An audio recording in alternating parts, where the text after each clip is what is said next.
sayur dengan berbagai macam warna ya.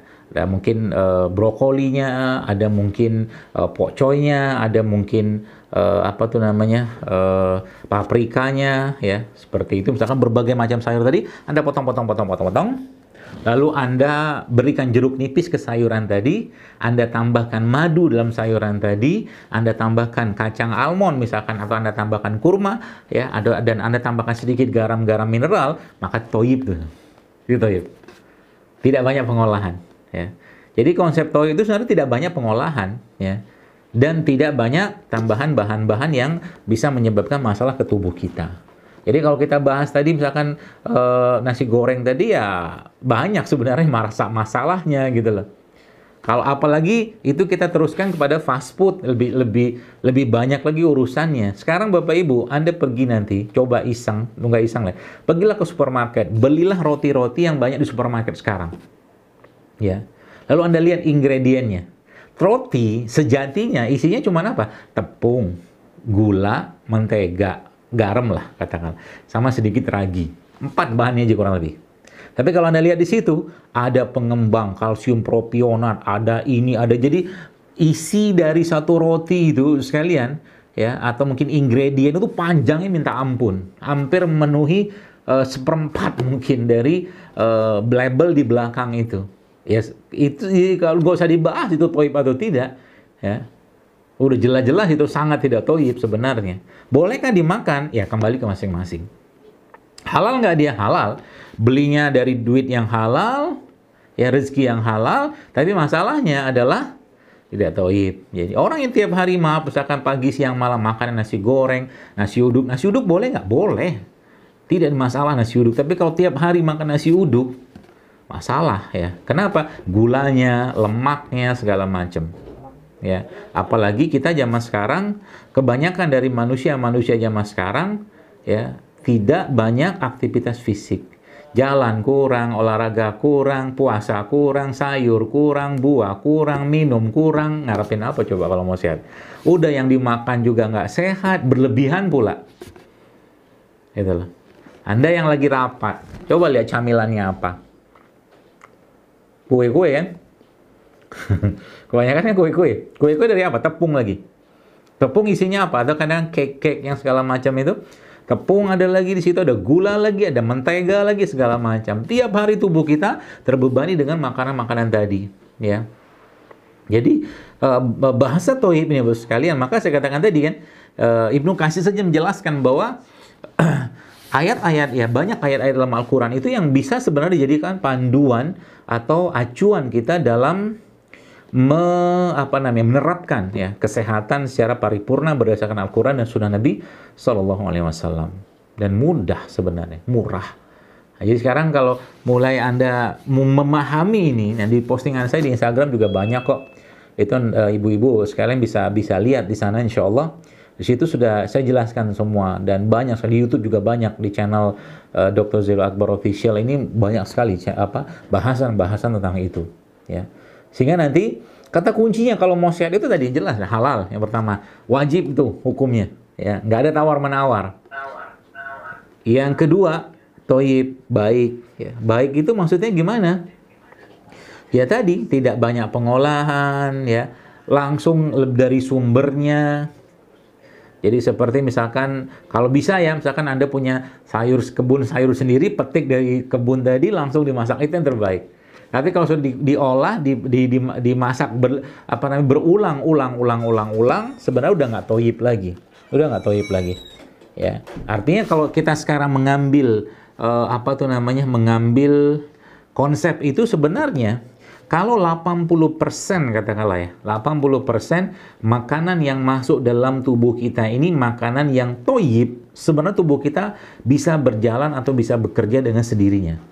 Toyib dan tidak berlebihan. Saya banyak sekali mendapatkan testimoni orang-orang yang sakit inilah, sakit itulah, ya. Kemudian ada yang susah hamil lah, yang beginilah, begitu sekali. Ternyata ketika tubuhnya diperbaiki, dibersihkan, dia mulai mengurangi makan tepung, dia mulai mengurangi makan gula pasir, dia mulai mengurangi makan makanan yang tidak sehat, ya bahkan menyetop itu semua dan memperbaharui tubuhnya dengan berpuasa, itu ternyata subhanallah hamil jadi gampang, ya, jadi mudah. kemudian apa tuh namanya penyakit-penyakit indikator seperti kolesterol apa segala macam turun semua.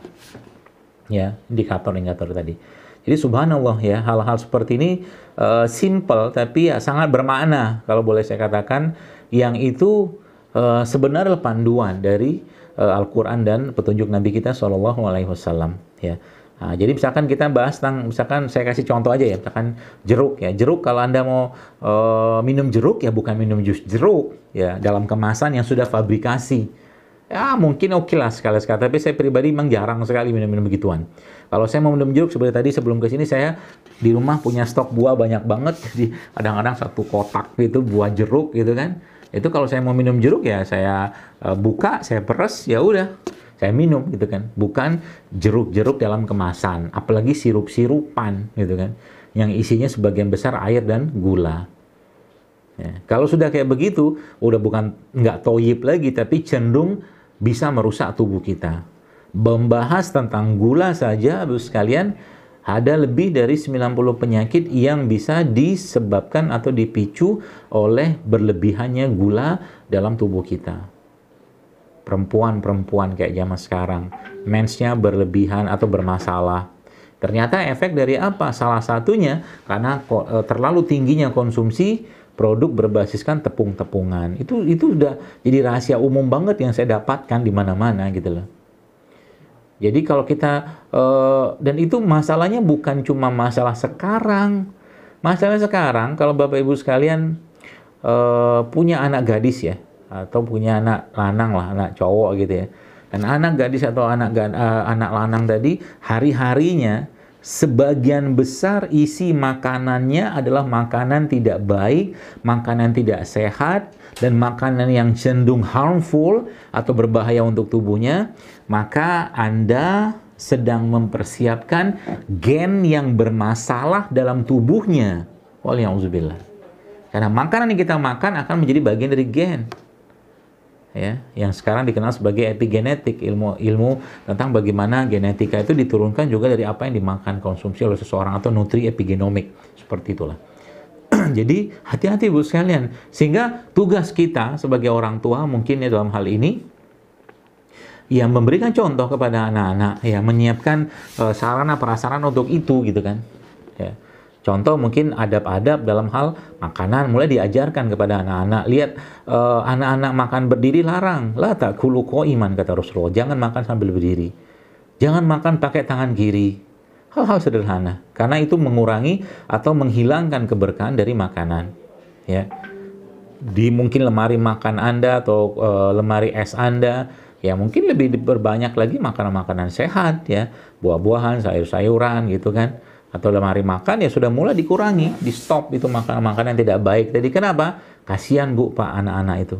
Ya, saya salah satu indikator ketidaksehatan generasi ini khususnya wanita, ya itu salah satu dugaan saya, dan kemungkinan besar dugaan ini benar adalah terlalu cepatnya usia menstruasi anak-anak perempuan. Ibu-ibu yang sekarang umurnya 40 tahun ya. Coba Anda lihat dulu Anda menstruasi umur berapa? Rata-rata kelas 1, kelas 2 SMP loh. Atau ada yang bahkan kelas 3. Tapi sekarang coba lihat anak-anak perempuan. Ada yang kelas 3 SD sudah mens. Betul nggak? Kenapa bisa seperti itu? Coba cek makanannya. Coba cek apa yang Anda kasih ke mereka. Penuh gula, makanan-makanan kalori tinggi, miskin serat, penuh tepung segala macam. Anak-anak misalkan Anda yang ya kalau saya sih enggak lah ya, enggak rayain ulang tahun segala macam tuh enggak. Tapi kalau yang masih merayakan ulang tahun kadang-kadang udah ngajakin makan anaknya ke fast food, ngundang orang lagi. Bayangkan udah kita ngasih makan yang enggak sehat ke anak sendiri, ngajak orang lain lagi coba. Ya, subhanallah ya. Jadi itulah generasi kita zaman sekarang. Dan Anda perlu pahami Bapak-Ibu sekalian bahwa makanan itu akan mempengaruhi tabiat atau akan menjadikan tabiat seseorang. Ya, dan itu sudah ada risetnya. Saya tadi barusan baca juga, itu ternyata makanan itu mempengaruhi atau bisa membentuk perilaku loh. Bisa membentuk perilaku, jangan sembarangan. Kalau udah nggak halal dia, nggak toib dia, dan memang ada hubungan ya. Perut kita ini ada hubungan sama otak. Makanan yang baik untuk perut, maka dia baik juga untuk otak. Istilahnya kalau mungkin di kita tuh good food is good mood. Ya good food is good food itu ya toib, ya toib. Ya. Jadi jangan sembarangan bahasa tentang ini. Dan Bapak sekalian, Masya Allah ya, ini hubungannya dengan ibadah. Makanan yang tidak halal, makanan yang tidak baik ya, sangat berpotensi untuk bisa ditolak ya, ibadah seseorang tadi. Orang yang misalkan sholatnya tidak ikhlas mungkin, itu nggak diterima. Karena salat ibadah itu kan dua. Yang pertama ikhlas, yang kedua mengikuti contoh Nabi SAW. Jadi makanan itu menjadi salah satu posan pentingnya. Makanya kalau Anda lihat dalam Al-Quran,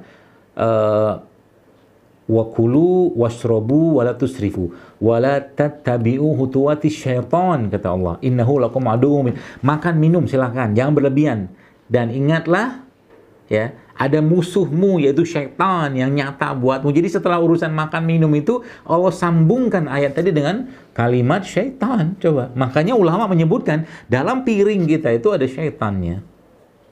Ketika orang makan tanpa bismillah, ya sudah makan sama syaitan. Kata Nabi kan begitu. Ketika orang makan dengan tangan kiri, ya udah makannya sama syaitan. Begitulah pesan Nabi SAW. Jadi hati-hati, dan semoga Allah jauhkan kita dari rezeki harta yang tidak halal ya. Dan semoga Allah jauhkan kita dari makanan, minuman yang tidak halal, dan apapun yang tidak halal. Jadi kita berdoa mohon kepada Allah, Allahumma kfina bihalalika an haramika wa aghnina bifadlika amman